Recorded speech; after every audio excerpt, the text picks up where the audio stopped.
یا علیو the most high, علی وہ ہے جو جاہل کو علیم بنا دیتا ہے، مجسم کلمہ وہی جو گونگے کو کلیم بنا دیتا ہے، اور قربان اس کی شفقت و مہربانی پر جو عاصی دل کو نظر قلب سلیم بنا دیتا ہے۔ باسم یا علی رب العالمین۔ ولا تنفع الشفاعة عنده إلا لمن أذن له حتى إذا فزع عن قلوبهم قالوا ماذا قال ربكم قالوا الحق وهو العلي الكبير صدق اللہ العلی العظیم۔ عزیزان محترم، آج حقیقی عرفان میں آپ تمام سامعین و ناظرین و حاضرین خدمت میں سلام اور خوش آمدید۔ عزیزم، یہ وہ اسم ہے جو اسماء الحسنہ میں آج ہم جس اسم کا ذکر کرنے جا رہے ہیں وہ ہے یا علیو۔ یا علی یہ کوئی نیا نام نہیں ہے، بلکہ علی کے ہم جب آگے چلیں گے گفتگو کرتے ہوئے تو آپ کچھ چیز کا اندازہ ہو جائے گا کہ علی یہ بہت پرانا نام ہے، اور علی کے معنی ہے اونچائی، بلندی، بزرگ کے معنی بھی آتا ہے۔ ہم غور کرتے ہیں کہ وہ تمام تعریف اس رب العالمین کے لیے ہے جو قادر مطلق ہے، جو الوہیم ہے، جو اعلیٰ ہے، علی ہے، جو قدیم ہے، جو الفا ہے، اومیگا ہے، اور تمام صفات اسماء الحسنہ اسی کے لیے ہیں۔ اس دعا کے ساتھ کہ خداوند متعال ہمیں اپنی اس اسماء الصفت مظہر صفات خداوندی میں یا علی کا جو ہم ذکر کرنے جا رہے ہیں، ہمیں سکھائیے کہ ہم کیا سیکھتے ہیں یا علی سے، اور اصل علی کون ہے؟ وہ علی جو آج بھی زندہ ہے، کل بھی زندہ تھا اور قیامت تک بلکہ ابدالآباد زندہ ہی رہے گا۔ ہم اس علی کا ذکر کرنے جا رہے ہیں۔ ویسے تو اس کے جو معنی ہیں وہ ہم نے سیرۃ اللغات اس کے صفحہ نمبر 902 سے جو اخذ کیا ہے، علی کے جو یہ صفت میں استعمال ہوتا ہے اس کے معنی اونچا اور بلند کے ہیں۔ مذکر بھی ہے، حق تعالیٰ کے لیے بھی استعمال ہوتا ہے اور مسلمانوں کے چوتھے خلیفہ کے لیے بھی۔ عربی بھی ہے، اردو بھی، اور مذکر کا یہ جملہ استعمال ہوتا ہے۔ اس کے معنی ہے کہ کلائی یا بازو پر زیور کو باندھنا کے ہوتا ہے۔ اور کشتی کا ایک پیچ ہے، ایک داؤں ہے جس کو علی بند کہا جاتا ہے، اور ایک تعویذ بھی ہے جس کو بچوں کو پہنائے جاتے ہیں علی کا اس میں سے لے کر کے۔ پھر ایک محاورہ بھی ہے علی علی کرنا، یعنی کسی بھی مصیبت میں یا کسی میدان میں، لڑائی کے میدان میں نعرہ لگانے کا نام علی علی ہے۔ تو ہم دیکھتے ہیں کہ مسلمانوں کے چوتھے خلیفہ یعنی علی ابن ابی طالب، اور اہل تصوف میں انہیں کہتے ہیں کہ پیغمبر اسلام کے یہ پہلے جانشین تھے، یعنی خلافت یا روحانیت کے اعتبار سے کو پہلا نام دیا جاتا ہے، اور اہل تشیع میں انہیں پہلا امام کہا جاتا ہے، یعنی رسول کی رسالت ختم ہوگی تو امامت شروع ہوتی، ان کے یہاں یہ تصور ہے۔ لیکن عزیز ہم آپ سے ابھی جس طرح عرض کر رہے تھے کہ قدیم ناموں میں سے قدیم زبان دو ہی ہیں۔ جناب ابراہیم کی جو زبان تھی وہ ہے عبرانی، اور اس کے بعد جو زبان آئی ہے وہ آرامی، پھر یونانی، اور اسی طرح عربی تیسری زبان آتی ہے۔ تو ہم دیکھتے ہیں کہ عبرانی زبان میں علی کو کیا کہتے ہیں۔ ایزم عبرانی زبان میں ایلویون یعنی عین، لامد، یود، واو اور نون، یہ حروف سے بنتا ہے ایلویون۔ اگر آپ اسے دیکھنا چاہتے ہیں نیٹ پر تو اسٹرانگز نمبر میں سے یہ ہیبرو کا ایچ اور 5945 یہ اس کا نمبر ہے، یعنی 59 اور 45۔ ایلویون اس کے معنی ہے علی، بلند۔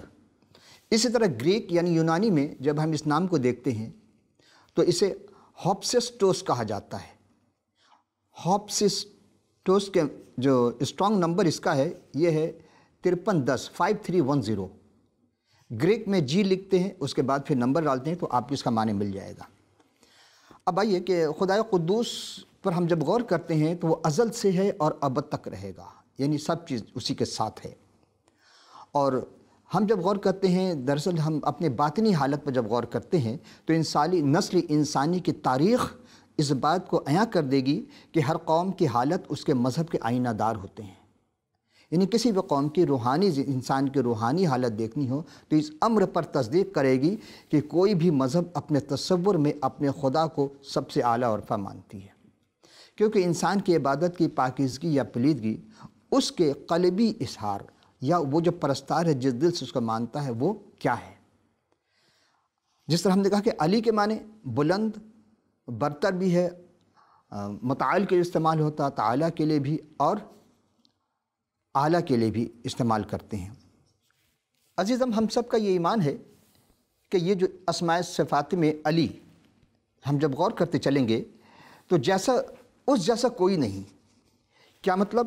کہ خدائے واحد و الوہیم، یا ابھی جس طرح ہم نے کہا تھا ایلویون عبرانی میں اور گریک میں ہے ہوپسسٹوس، تو اسی طرح عربی زبان میں یہ علی کے لیے استعمال کیا جاتا ہے، اور اس کے معنی بلند و بالا کے ہے۔ تمام صفاتوں کا وہی منبع ہے، تمام صفاتیں اسی سے ہیں، منسلک ہیں۔ وہ ذات اقدس اپنے بارے میں کیا فرماتے ہیں؟ تو ہم اس سلسلے میں آپ کی توجہ تھوڑی سی توریت اور زبور کی جانب لے جائیں گے۔ آیات وہاں سے ہوں گے، لیکن چونکہ جملے کو ہم نے اس طرح ترتیب دیا ہے کہ آپ اگر چاہیں تو اس کے مطالعے سے اس کو حاصل کر سکتے ہیں۔ میں نے چھوٹے چھوٹے سے ٹکڑے وہاں سے اٹھائے۔ لیکن خدا سچا ہے، وہ زندہ خدا ہے اور ابدی بادشاہ ہے۔ اس نے اپنی حکمت سے جہان کو قائم کیا اور بلندی سے آسمانوں کو پھیلایا۔ اس کی یہ حکمت ہے کہ اس نے کس طرح آسمان کو پھیلایا، شمس و قمر کو اپنی ہی نور سے منور بخشی، ضیاء بخشی، اور زمین کو سبزہ و پرندوں چرندوں اور حیوانات سے اور گلہائے رنگ برنگ کے پھولوں خوشبوؤں سے اس چمنستان کو اس نے مزین کیا۔ عظم ہمارا پیارا خدا وہی علی ہے اور وہی اعلیٰ ہے اور وہی الوہیم بھی ہے، اور اس علی نے جناب آدم کو اپنی ہی شبیہ پر اپنی صورت پر خلق کیا،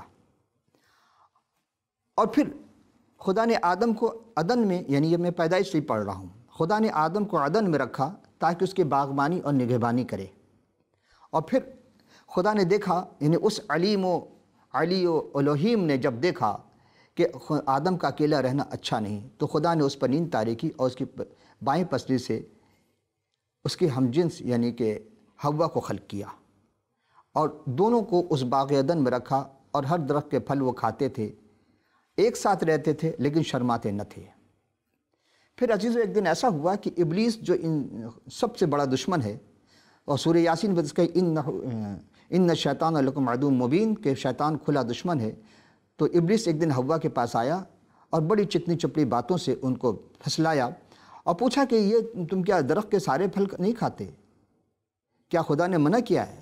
تو جناب حوا جو ہے وہ فرماتی ہیں کہ نہیں، تو ہم تو سب درخت کا پھل کھاتے ہیں بلا روک ٹوک، ہاں لیکن ایک درمیان میں ایک ایسا درخت ہے، اس کے بیچوں بیچ ایک ایسا درخت ہے جسے خدا نے اس کے پاس جانے اور چھونے سے منع کیا ہے۔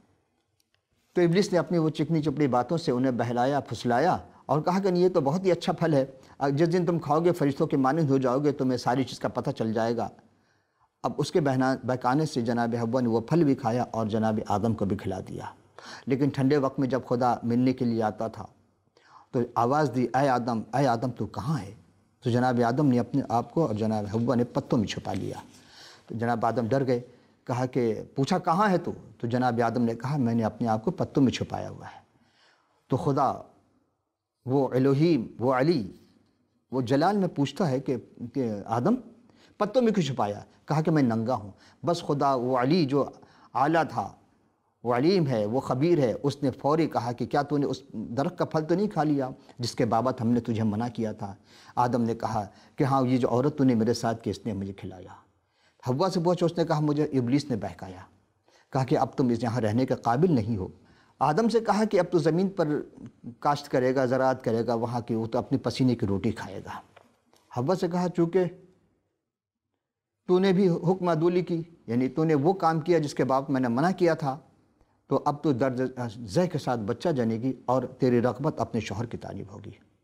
ابلیس سے کہا کہ تو تمام جانور بلکہ دستی جانوروں پر کیا تو اپنے پیٹ کے بل چلے گا، تو ملعون ٹھہرا اور زندگی بھر مٹی چاٹے گا، خاک چاٹے گا۔ عزیز دونوں کو وہاں، تینوں کو وہاں سے زمین پر بھیج دیا جاتا ہے۔ عزیز ہم دیکھتے ہیں کہ ابلیس کا کیا کام ہے؟ بہکانا، بالکل، اور قیامت تک اولاد آدم کو بہکاتا رہتا ہے۔ لیکن ابلیس کے بہکانے سے زیادہ ہم سب سے، یعنی ہم تمام انسانوں سے جو سب سے زیادہ پیار کرنے والا خدا علیم و اعلیٰ ہے، الوہیم ہے، وہ کبھی تھکتے نہیں، بلکہ وہ تھکے ہوئوں کو زور بخشتے ہیں اور فرماتے ہیں، یہ متی 11 کے ہم 11ویں باب کے 28 آیت کی تلاوت کر رہے ہیں، اے محنت اٹھانے والوں اور بوجھ سے دبے ہوئے لوگوں، میرے پاس آؤ، تم کو آرام دوں گا۔ کوئی اس طرح دعویٰ نہیں کرتا ہے کہ میرے پاس آؤ میں تم کو آرام دوں گا۔ یہ وہ علی ہے۔ یہ کون علی ہے؟ اور وہ ناتوانوں کو توانائی میں اضافہ کرتے ہیں۔ بے حوصلہ اگر حوصلہ کا طالب ہوتا ہے تو حوصلہ مند بنا دیتے ہیں، اس کے حوصلے کو بلند کرتے ہیں، اور اس خدائے علیم، الوہیم اور علی کے فہم کی کوئی انتہا نہیں۔ اعظم ہم یہاں ایک چیز اور عرض کرتے چلتے ہیں کہ قرآن شریف میں اگر آپ غور کریں گے تو 8 مقام پر لفظ علی استعمال ہوا، یا اسم صفاتی علی استعمال ہوا ہے، اور پورے بائبل میں دیکھیں گے تو وہ 121 مقام پر ہے۔ ہم چند آیت بڑی تیزی سے جائیں گے آپ کی خدمت پیش کرتے ہوئے۔ پہلا ہے کہ 3 پارہ ہے، دوسرا سورہ ہے سورہ بقرہ، اور اس کی جو موجودہ نمبر ہے، شمار نمبر، وہ دوسرا سورہ ہے، اور سابقہ نمبر جو تھا وہ 87 نمبر کا سورہ ہے، اور اس کے 255 نمبر آیت ہے۔ جب آیت الکرسی پڑھتے ہیں تو اس کے آخر میں آتے ہیں وَهُوَ الْعَلِيُّ الْعَظِيمُ، یعنی وہی بڑا ہے، عالی ہے، عالی مرتبہ والا ہے اور جلیل القدر ہے۔ دوسری جگہ ہے، یہ 17واں پارہ ہے، 22ویں نمبر آیت سورہ ہے سورہ حج، اور سابقہ نمبر اس کا 103، آیت نمبر ہے 62۔ اس میں وَإِنَّ اللَّهَ وَهُوَ الْعَلِيُّ الْكَبِيرُ، یعنی اور بے شک اللہ اونچی شان والا اور بڑا ہے۔ تیسری آیت، تیسرے نمبر کی جو ہم آیت پڑھ رہے ہیں وہ 21واں سورہ پارہ ہے، اور 31واں سورہ سورہ لقمان ہے، اور 57 نمبر اس کا پرانا سابقہ نمبر ہے، آیت نمبر ہے 30، وَإِنَّ اللَّهَ وَهُوَ الْعَلِيُّ الْكَبِيرُ۔ اور یہ کہ اللہ ہی عالی مرتبہ اور گراں قدر ہے، گرامی قدر ہے۔ اور اس کے بعد 22واں پارہ، اس کے 34 نمبر کا سورہ ہے جو سورہ سبا ہے، اور سابقہ نمبر 58، آیت نمبر 23، وَهُوَ الْعَلِيُّ الْعَظِيمُ، یعنی وہی اعلیٰ ہے اور وہی گرامی قدر ہے، عظیم ہے۔ 24واں پارہ 40ویں نمبر کا سورہ ہے، سورہ مومن بھی کہتے ہیں اس کو، سورہ غافر بھی کہتے ہیں، اور سابقہ نمبر ہے 60، اس کے آیت نمبر ہے 12، فَالْحُكْمُ اللَّهُ لِلَّهِ عَلِيُّ الْكَبِيرُ، یعنی اور حکم تو اللہ ہی کو، یعنی حکم تو اللہ ہی کا ہے جو بلند و بالا ہے اور بڑا ہے۔ اور یہ 6 نمبر کی جو ہم آیت پڑھیں وہ 25واں پارہ ہے، 42واں سورہ سورہ الشورى، اور سابقہ نمبر ہے 62، آیت نمبر ہے 4، وَهُوَ الْعَلِيُّ الْعَظِيمُ، یعنی وہ بلند ہے اور عظیم ہے۔ اور 7ویں آیت جو ہے وہ ہے یہی اسی سورہ شورى کی ہے، اور اس کی 51 نمبر آیت ہے، إِنَّهُ عَلِيُّ الْحَكِيمُ، یعنی بے شک وہ بلند و برتر اور حکمت والا ہے۔ اور 8ویں آیت ہے، اور یہ 25واں پارہ ہے، 43واں سورہ سورہ زخرف، اور سابقہ نمبر ہے 63، اس کی آیت نمبر 4 ہے، وَإِنَّهُ فِي أُمِّ الْكِتَابِ لَدَيْنَا عَلِيُّ الْحَكِيمُ، اور یہ بڑی کتاب ہمارے پاس لوح محفوظ میں لکھی ہوئی اور بلند و مرتبہ اور حکمت والی ہے۔ ایسے ہم غور کرتے ہیں کہ اس میں ایک لفظ ہے، ترجمہ کیا ہم نے جتنے بھی ترجمے پڑھیں، یہ فتح محمد جالنی صاحب کا ترجمہ ہے قرآن شریف کا، نیٹ میں آپ کو یہ مل جائے گا۔ لیکن یہاں دیکھیں لوح محفوظ کا تذکرہ نہیں، انہو فی کتاب ام الکتاب، ام الکتاب کہتے ہیں ان تمام کتابوں کی ماں۔ کہتے ہیں جہاں سے جو چیز نکلتی ہے اس کو یعنی ماں کہا جاتا ہے۔ مثلا مرض ہے جو بچوں کو ہو جاتا ہے، اس کو کہتے ہیں ام الامراض، قبض کو کہتے ہیں ام الامراض، تمام بیماریوں کی ماں۔ جڑ کسی بھی چیز کو، یعنی اس کو بھی کہا جاتا ہے جہاں سے جو چیز نکلتی ہے۔ تو تمام کتابوں کی اگر آپ ماں کہیں گے تو لوح محفوظ کو کہا جا رہا ہے قرآن کے اعتبار سے۔ لیکن ہم دیکھتے ہیں کہ کتاب جو بھی خدا نے لگوائی ہے وہ تمام باتیں جو ہیں وہ درج ہیں کتاب مقدس میں۔ تو تمام کتابوں سے پہلے تو یہی کتاب ہے، کتاب مقدس، اور اس کو ہم ام الکتاب کہتے ہیں۔ یعنی اسی کتاب سے ہر چیز نکلی ہے، ہر چیز اسی کتاب میں پائی جاتی ہے۔ قرآن بھی ہے، قرآن میں کیا ہے کہ بڑے مختصر اختصار کے ساتھ بیان کی گئی ہیں بہت سی باتیں کو اکثر، اور اس کی ڈیٹیل چاہیے، اس کی تفصیل چاہیے، تو اس لیے ہم آپ سے کہتے ہیں آپ کتاب مقدس کا مطالعہ کریں۔ تو ام الکتاب میں ساری چیزیں درج ہیں، آپ کو جو چیز چاہیے آپ کتاب مقدس سے حاصل کر سکتے ہیں۔ اب ہم عزیزم زبور کی طرف چلتے ہیں، وہ زبور جو جناب داؤد بن یسی نے لکھا تھا۔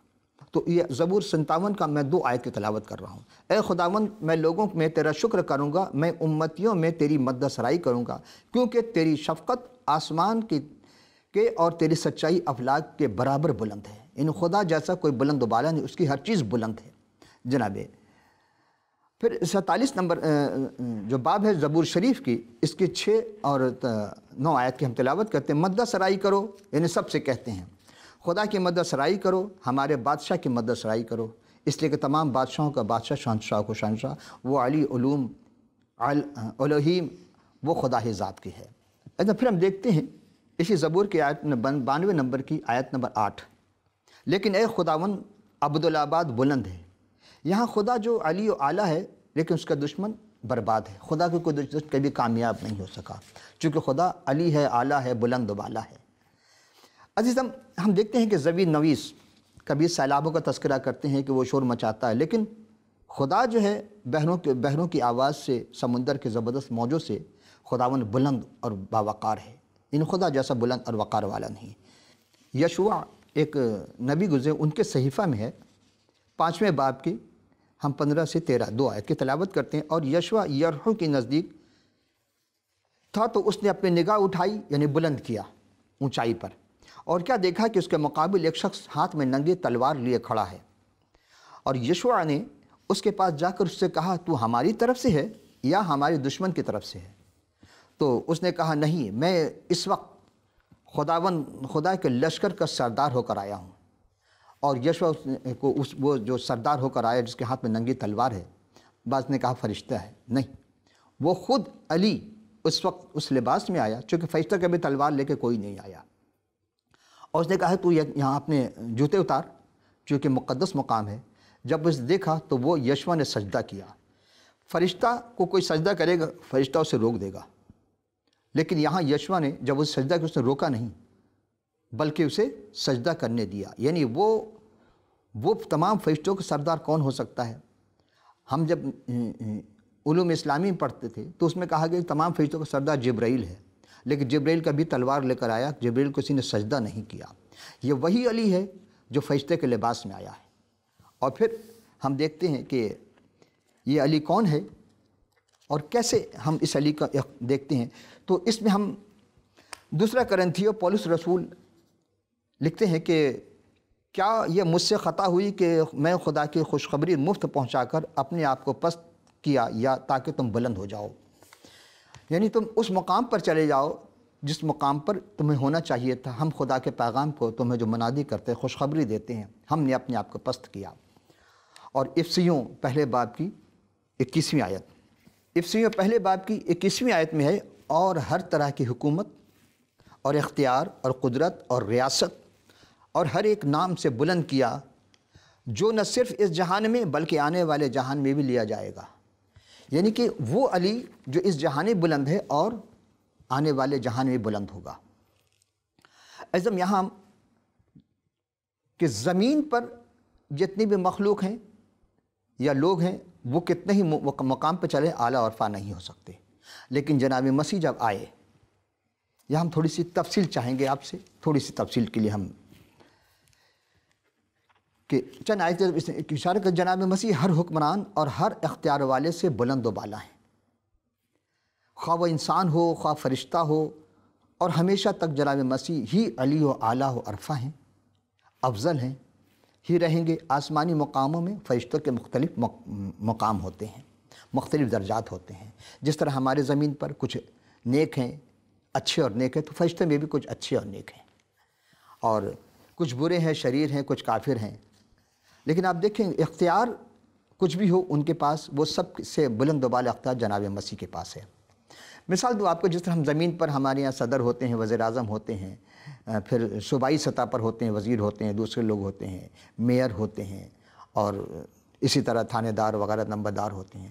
لیکن کچھ بھی ہو، حکومت اختیار سب کے پاس ہونے کے باوجود ایک اختیار ہے جو پروردگار عالم نے اپنے ہاتھ میں رکھا، وہی علی ہے اور وہی اعلیٰ ہے۔ اور وہی یہ بات صرف اس جہان میں نہیں بلکہ آنے والے جہان میں بھی، یعنی اس وقت وہ بادشاہ جو تمام شہنشاہوں کے شہنشاہ کہلانے والے ہیں، اور خداوند متعال وہ خدا ہے جو علی ہے۔ یہاں پر ہم اس علی کے بارے میں اب آپ کی زحمت سماعت کو اجاگر کرنا چاہتے ہیں۔ کیا پوری دنیا خدا کو علی علی کہنے کے ماننے کے باوجود جہنم میں جاتی ہے؟ شیطان بھی علی علی کرتا ہے، لیکن وہ شیطان کا شیطان رہا۔ تو ہم 2 آیت کے لیے آپ کو قرآن شریف سے زحمت سماعت دے رہے ہیں، اور ہم چاہتے ہیں کہ اس کو آپ اپنے حافظے میں محفوظ کر لیں تاکہ آپ کے لیے کہیں نہ کہیں ضرور کام آئے گی۔ وہ 2 آیت یہ ہے۔ پہلی آیت جو میں آپ سے تلاوت کروں گا وہ ہے سورہ مریم 15واں پارہ کی 19واں سورہ ہے سورہ مریم، آیت نمبر 33 ہے۔ وَالسَّلَامُ عَلَىٰ یَوْمِ الْوَلَدَتُ وَیَوْمِ الْأَمُوتُ وَیَوْمِ الْعَبَثُ حَیَّ۔ اس میں 3 بات ہے، یوم ولدت، یوم یموت، یوم ابعث الحیہ، یعنی مجھ پر سلام ہے جس دن میں پیدا ہوا، اور جس دن میں مروں گا، اور جس دن میں اٹھ کھڑا ہوں گا، یعنی جی جاؤں گا۔ اسی لفظ کو، اسی آیت کا ترجمہ جو ہے یہ فتح محمد جالین صاحب کرتے ہیں کہ اور جس دن میں پیدا ہوا، اور جس دن میں مروں گا، اور جس دن زندہ کر کے اٹھایا جاؤں گا، مجھ پر سلام۔ کوئی فرق نہیں پڑتا ہوں، بعض نے ترجمے مجھ پر پہلے کیا اور بعد میں کیا ہے۔ ہم یہاں دوسری آیت کی طرف لے چلتے ہیں جو بہت ہی زیادہ اہمیت کا حامل ہے، وہ اذ قال اللہ یا عیسی انی متوفک ورافعک الی السماء الیہ۔ وَإِذْ قَالَ اللَّهُ عیسیٰ، اور جب خدا نے کہا اے عیسیٰ میں تجھے وفات دینے والا ہوں اور اپنی طرف اٹھانے والا ہوں۔ اور لطف کی بات یہ ہے کہ رفع کا یعنی حضرت حضور یسوع مسیح کو آسمان پر جانے کو تو مانتے ہیں، یعنی پہلی جو بات ہے وہ تو مان رہے ہیں، دوسری بات مان رہے ہیں، لیکن رافع کا، لیکن پہلی بات انی متوفک، یعنی میں تجھے فوت کر دوں گا، تجھے وفات دے دوں گا، لیکن اس بات کو کوئی تسلیم نہیں کر رہا ہے۔ اور اسلام میں اس بات پر بہت زیادہ زور دیا جاتا ہے، جی وہ زندہ اٹھائے گئے ہیں اور ان پہ موت نہیں ہوئی ہے، جبکہ قرآن کی اس آیت سے آپ غور کریں گے، یعنی کہ یہ جو آیت میں پیش کروں آپ کی خدمت میں، اذ قال اللہ عیسیٰ متوفکا، یہ ہے 55 والی آیت ہے یہ۔ اور ہم جب غور کرتے ہیں تو اس میں 2 چیز اہم ہے، ایک ہے آپ کی وفات اور دوسرا آپ کا زندہ ہو کر جانا آسمان پر۔ تو اب دیکھیں کہ یہ ترجمے میں کہاں کس طرح سے غلطی کی گئی، یا ترجمے میں یہ صحیح نہیں سمجھ پایا کہ بزرگوں نے اس بات کو کیوں مخفی کر دیا ہے۔ لیکن اسی چیز کو کہ تقریباً وہ ہستی جو تمام گناہ گاروں کی خاطر، کون ہستی؟ یہ جناب مسیح ہیں۔ عزم ہم دیکھتے ہیں رافع السماء، یعنی کہ جناب مسیح کا آسمان پر اٹھایا جانا، اس بلندی پر جہاں ذہن انسانی نہیں جا سکتا، انسانی سوچ وہاں تک نہیں پہنچ سکتی۔ اور اب قرب قیامت دوبارہ زمین پر آپ جلوہ افروز ہوں گے، لیکن عدالت کرنے کے لیے آئیں گے، اور وہ فرشتوں کے ساتھ آئیں گے، اور ان کی الوہیت بھی، یعنی الوہیت کے معنی اور الوہیت کے معنی 2 چیز ہے، ایک ہے وحدانیت، الوہیت یعنی اول وہی ہیں، اور وحدانیت بھی انہی کے ساتھ ہے، اور الوہیت یعنی کہ اعلیٰ وہی ہیں۔ اور اس چیز کو سمجھنے کے لیے ہمیں اس زندگی میں ان پر ایمان لانا بہت ضروری ہے۔ یہ مسیح اتنے آسانی سے سمجھ میں نہیں آ سکتے، جب تک ہم مطالعہ نہ کریں، جب تک ان کا نظر کرم نہ ہو، اس وقت ہم اس مقام پر کیوں؟ اس لیے اگرچہ جو بھی گناہ گار ان پر ایمان لاتا ہے، ان کو قبول کرتا ہے، عزیزم آپ کو حقیقی اگر علی سے ملنا ہو تو یسوع ہی پر ایمان لانا ہوگا، وہی ابدی علی ہے، وہی ازلی علی ہے، اور علی والا مقام حاصل کرنے ہمیں غور کرنا ہوگا۔ کیوں کہ آپ فلپین کے خط میں ہم آخری اب آپ کی زحمت سماعت دے رہے ہیں کہ اس میں ایک آیت ہے کہ اسی واسطے سے اسے بہت سر بلند کیا اور وہ نام بخشا جو سب ناموں میں اعلیٰ ہے۔ ہم نے جو بھی گفتگو کی آپ کی خدمت میں، کیونکہ ناموں میں سر بلند کیوں کیا؟ کیونکہ حضور یسوع مسیح سلام علیہ ہی دوبارہ اس دنیا میں اپنے جلالی لباس کے ساتھ آئیں گے، تب سب جتنے بھی بڑے ہیں وہ خود بخود چھوٹے ہوتے چلے جائیں گے، کوئی ان کے سامنے بڑا نہیں ہو سکے گا، اور یسوع کے سامنے ہر نام پہ اٹھنے گھٹنا جھکیں گے۔ اب یہ فیصلہ آپ کے ہاتھ میں ہے، آپ کیا بننا چاہتے ہیں؟ اور جو بھی بننا چاہتا ہے گھٹنا کس کس کے جھکیں گے؟ ہر وہ جو آسمان میں ہے، آسمانوں پر ہے یا آسمانیوں میں ہے، اور یا زمینیوں میں ہے، تاکہ یسوع کے نام پر ہے گھٹنا جھکے، خواہ وہ آسمانیوں کا ہو، خواہ زمینیوں کا ہو، خواہ جو ان کا جو زمین کے نیچے ہے، یعنی بہت مخلوق جو زمین کے اندر بھی ہے، نیچے بھی، اس سب کے سب یسوع کے آگے اپنے گھٹنے کو ٹیک دیں گے اور تسلیم کریں گے کہ آپ ہی علی ہیں، آپ ہی اعلیٰ ہیں، آپ ہی الوہیم ہیں۔ اور وہ دن عزیزو ایسا دن ہوگا کہ وہ دن فیصلے کا دن ہوگا۔ تو آج جو بھی ان پر ایمان لائے گا وہی اس دن کامیابی پر ہوگا، وہی وہ علی ان کو اس اعلیٰ مقام پر لے جائیں گے، کس مقام پر کہ آپ بھی آج بھی آپ کا فضل چاہتا ہے کوئی تو آپ پر برکت چاہیے تو آپ ہی سے رابطہ کرے، کیونکہ ہم جیسے بھی ہیں انہوں نے ہمیں چنا ہے، اور ہمارے تمام گناہوں کے باوجود انہوں نے ہم خود چنا، ہم ان کو نہیں چن پائے۔ عزیزم، کوئی بھی مجھ جیسا، یعنی جناب مسیح نے ایک جگہ فرمایا تھا، متی کی انجیل 10ویں باب کی 8ویں آیت میں ہے، کوئی مجھ سے چھینتا نہیں، یعنی وہ روح اللہ ہیں جو روح جب چاہیں گے پھیر لیں گے، اور انہوں نے بہت سو کو زندہ بھی کیا، بیماروں کو شفا بخشی۔ وہ علی اتنے اعلیٰ مقام پر ہیں کہ جو ان کو چھو لیتا ہے تو وہ اس مقام کو بھی سمجھ میں آ جاتی ہے، اور انہوں نے سب کے گناہ معاف کیے۔ اور پھر فقیہ فریسی نے کہا یہ کون ہے جو گناہ معاف کرتا ہے، اور گناہ سوائے خدا کے کوئی معاف نہیں کر سکتا۔ تو گناہ معاف کرانا ہے تو علی کے در پر آنا ہوگا۔ یہ ولی ہے جو آپ کے گناہ کو معاف کر دے گا، آپ کو بخش دے گا، آپ کو مقام عطا کرے گا۔ اگر آپ علی کے مقام پر جانا چاہتے ہیں، پہنچنا چاہتے ہیں، تو آپ کو اس حقیقی علی کو سمجھنا ہوگا جو کل بھی زندہ تھا، آج بھی زندہ ہے، اور کل بھی زندہ رہے گا۔ عزیزم، ہم پھر کسی اور نشست میں دوبارہ حاضر ہوں گے، اس وقت کے لیے اجازت، خدا حافظ ناصر۔